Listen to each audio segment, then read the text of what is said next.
कैसे हो आप सब। स्वागत है एक बार फिर से आप सभी का आपके अपने YouTube channel knowledge for destination पर। तो गाइस बात करेंगे कच्चे कर्मचारी हरियाणा की आज की फटाफट खबरों को लेकर। तो आइए जान लेते हैं एक एक करके आज की फटाफट खबरें।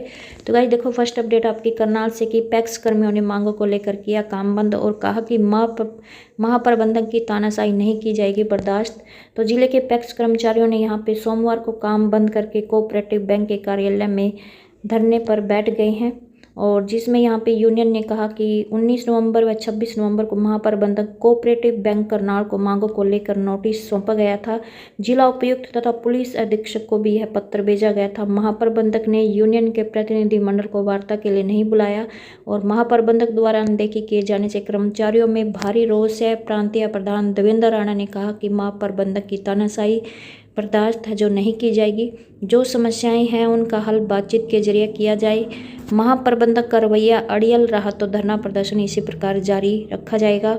और वहीं पर इस मौके पर सर्व कर्मचारी संघ के जिला सचिव सेवाराम बड़सर ने कहा कि पैक्स कर्मचारियों की मांगे जायज है, अति शीघ्र प्रशासन इसका हल निकाले। तमाम विभागों के कर्मचारी पैक्स कर्मचारियों के संघर्ष में उनके साथ खड़े हैं। पूर्व राज्य प्रधान कुलदीप राणा व जिला प्रधान जसबीर ने कहा कि बैंक के रिटायर्ड कर्मचारी को पैक्स प्रबंधक न लगाया जाए। कर्मचारियों को सैलरी कम करने का कोई भी औचित्य नहीं है। करनाल जिले में ही ये समस्याएं खड़ी है और इस अवसर पर यहाँ पे असंध ब्लॉक प्रधान महिपाल राणा, नीलोखेड़ी प्रधान दलेल सिंह, गोरोंडा प्रधान रूप राम, रमेश कुमार व अन्य है जो मौजूद रहे। देखो नेक्स्ट अपडेट भिवानी से कि 5 करोड़ श्रमिकों से संपर्क कर समस्याएं जानेगा भारतीय मजदूर संघ। तो मजदूरों की मांगों और समस्याओं का आंकलन कर केंद्र सरकार को सौंपा जाएगा और प्रदेश में 5 लाख मजदूर करेंगे संपर्क।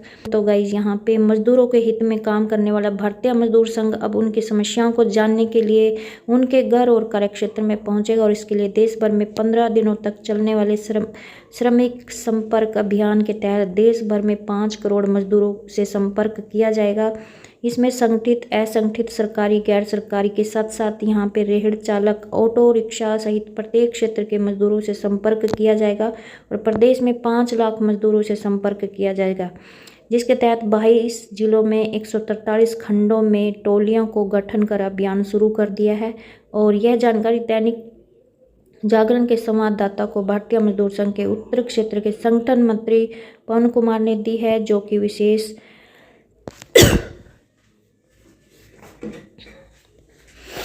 तो देखो गाइस यहाँ पे नेक्स्ट बड़ी अपडेट भिवानी से कि 5 करोड़ श्रमिकों से संपर्क कर समस्याएं जानेगा भारतीय मजदूर संघ। तो मजदूरों के हितों में काम करने वाला भारतीय मजदूर संघ अब उनकी समस्याओं को जानने के लिए उनके घर और कार्यक्षेत्र में पहुंचेगा और इसके लिए देश भर में 15 दिनों तक चलने वाले श्रमिक संपर्क अभियान के तहत देश भर में 5 करोड़ मजदूरों को संपर्क किया जाएगा। इसमें संगठित, असंगठित, सरकारी और गैर सरकारी के साथ साथ रेहड़ी चालक, ऑटो रिक्शा सहित प्रत्येक क्षेत्र के मजदूरों से संपर्क किया जाएगा, जिसमें प्रदेश में 5 लाख मजदूरों से संपर्क किया जाएगा, जिसके तहत 22 जिलों के 143 खंडों में टोलियों को बनाकर अभियान है जो वो शुरू कर दिया है।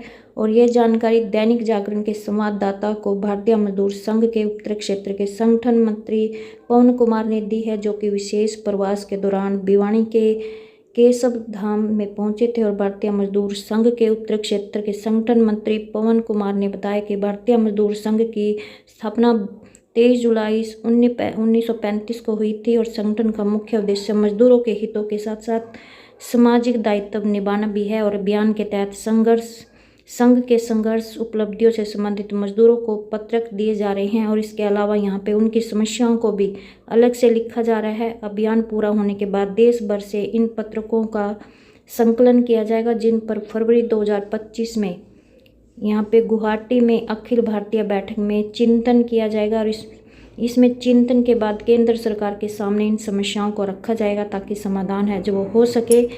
तो गाइज वहीं पर गाइज यहाँ पे दिल्ली में होगा कार्यक्रम, संघ प्रमुख होंगे मुख्य अतिथि। तो गाइज भारतीय मजदूर संघ के उत्तर क्षेत्र के संगठन मंत्री पवन कुमार ने बताया कि भारतीय मजदूर संघ के 70 साल पूरे होने पर 23 जुलाई 2025 को दिल्ली में बड़ा कार्यक्रम किया जाएगा और इस कार्यक्रम में बतौर मुख्य अतिथि राष्ट्रीय स्वयंसेवक संघ के सह संचालक डॉक्टर मोहन भागवत शिरकत करेंगे और इस कार्यक्रम में मजदूरों की समस्याएं और उन समस्याओं के इस कार्यक्रम में देश के सभी राज्यों से अलग अलग क्षेत्र के श्रमिक हिस्सा लेंगे। इससे पहले युवा और महिला श्रमिकों के सम्मेलन भी देश भर में किए जाएंगे।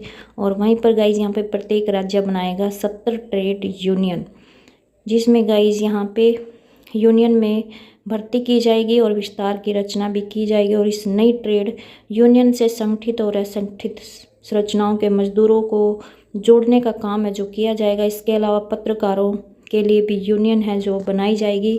नेक्स्ट बड़ी अपडेट नई दिल्ली से कि संविदा व अतिथि शिक्षकों के लिए वेतन मानकीकरण का प्रस्ताव नहीं सरकार। तो शिक्षा मंत्रालय ने संविदा और अतिथि शिक्षकों के लिए अनुबंध और वेतन के मानकीकरण के लिए राष्ट्रीय ढांचे की किसी भी योजना से इनकार कर दिया है। और केंद्रीय शिक्षा राज्य मंत्री सुकांत मजूमदार ने लोकसभा में सोमवार को एक सवाल के लिखित जवाब में यह जानकारी दी है।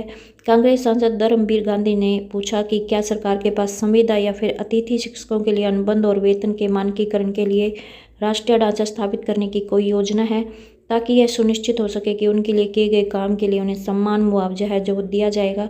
तो केंद्रीय मंत्री मजूमदार ने ऐसे किसी भी प्रस्ताव से इनकार करते हुए बताया कि उच्च शिक्षा में अखिल भारतीय सर्वेक्षण AISHE 2022-23 के अनुसार सार्वजनिक शिक्षा संस्थानों में 2.43 लाख से अधिक संविदा संकाय सदस्य है और निजी संस्थानों में 10,000 से अधिक संविदा संकाय सदस्य है जो कार्यरत है। तो नेक्स्ट अपडेट देखो गाइस, यहाँ पे चीन से बड़ी अपडेट आई है कि बैठक में रोडवेज कर्मियों की समस्याओं पर चर्चा। संघ की बैठक यूनियन कार्यालय में हुई है। इसमें डिपो के कर्मचारियों की समस्याओं को लेकर विचार विमर्श है जो किया गया। डिपो प्रधान अनिल गौतम ने कहा कि बस अड्डा परिसर में ड्यूटी सेक्शन कर्मशाला व अन्य कार्यालयों में एक यूनियन विशेष के पदाधिकारियों को ड्यूटी पर बैठा रखा है। एक कर्मचारी की 5 साल से DI कार्यालय में ड्यूटी लगी हुई है। कई बार रिपोर्ट भी हो चुकी है। आदेश होने के बाद कुछ दिन कर्मचारी को इधर उधर कर दिया जाता है, फिर कुछ दिन बाद है जो दोबारा से उसे ड्यूटी सेक्शन में बुला लिया जाता है। तो इस बारे में परिवहन विभाग के ACS व परिवहन मंत्री को भी अवगत कराया जाएगा। उन्होंने बताया कि कर्मचारियों की समस्याओं का हर हाल में समाधान है जो करवाया जाएगा। तो नेक्स्ट अपडेट चंडीगढ़ से कि HKRNL की आड़ में आरक्षण खत्म कर रही भाजपा शैलजा। तो HKRN की आड़ में न सिर्फ सरकारी नौकरियों को समाप्त किया जा रहा है बल्कि SC/BC आरक्षण को भी खत्म किया जा रहा है। HKRNL में SC/BC आरक्षण के लिए कोई प्रतिशत नहीं किया गया है जो युवाओं के साथ अन्याय है। और यह कहना है पूर्व केंद्रीय मंत्री व सांसद कुमारी शैलजा का। उन्होंने कहा कि हरियाणा कौशल रोजगार निगम लिमिटेड को 13 अक्टूबर 2021 को कंपनी अधिनियम 2013 के तहत शामिल किया है और इसकी स्थापना हरियाणा में सभी संस्थाओं को पारदर्शी, मजबूत और न्याय संगत तरीके से सुविधात्मक जनशक्ति प्रदान करने के उद्देश्य से की गई है। और दावा किया गया था कि वह प्रदेश में जनशक्ति प्रदान करने के लिए अधिकृत एजेंसी के रूप में कार्य करेगा, लेकिन ऐसा नहीं हुआ है। तो नेक्स्ट अपडेट गाइज, यहाँ पे देखो चंडीगढ़ से कि निजीकरण के खिलाफ पूरे देश में अभियान चलाएंगे बिजली कर्मचारी और इंजीनियर। तो गाइज यहाँ पे निजीकरण के खिलाफ बिजली कर्मचारी और इंजीनियर पूरे देश में अभियान चलाएंगे। National coordination committee of electricity employees and engineer ने चंडीगढ़ बिजली विभाग और उत्तर प्रदेश के वाराणसी व आगरा डिस्कॉम को निजी हाथों में सौंपने के खिलाफ 6 दिसंबर को सभी राज्यों में विरोध प्रदर्शन करने की घोषणा है जो की है। Electricity employees federation of India के राष्ट्रीय उपाध्यक्ष सुभाष लांबा ने कहा कि जिस दिन निजी कंपनी टेक ओवर करेगी, कर्मचारी और इंजीनियर कार्य बहिष्कार कर सड़कों पर उतरने पर मजबूर है जो वो होंगे। नेक्स्ट अपडेट गाइज देखो कैथल से कि फील्ड कर्मचारियों की दफ्तर में ड्यूटी लगाने के विरोध में बिजली कर्मियों का धरना। तो all Haryana power corporation worker union Kaithal unit के सदस्यों की वही मांग है कि सरकार ने जिन कर्मचारियों को फील्ड के लिए रखा है, कुछ अधिकारियों ने उन कर्मचारियों की ड्यूटी दफ्तर में लगा दी है और दफ्तर में बैठकर ये कर्मचारी न केवल इन अधिकारियों की दलाली का काम कर रहे हैं, अपितु यूँ फील्ड में काम करने वाले दूसरे कर्मचारियों को भी परेशान करते हैं।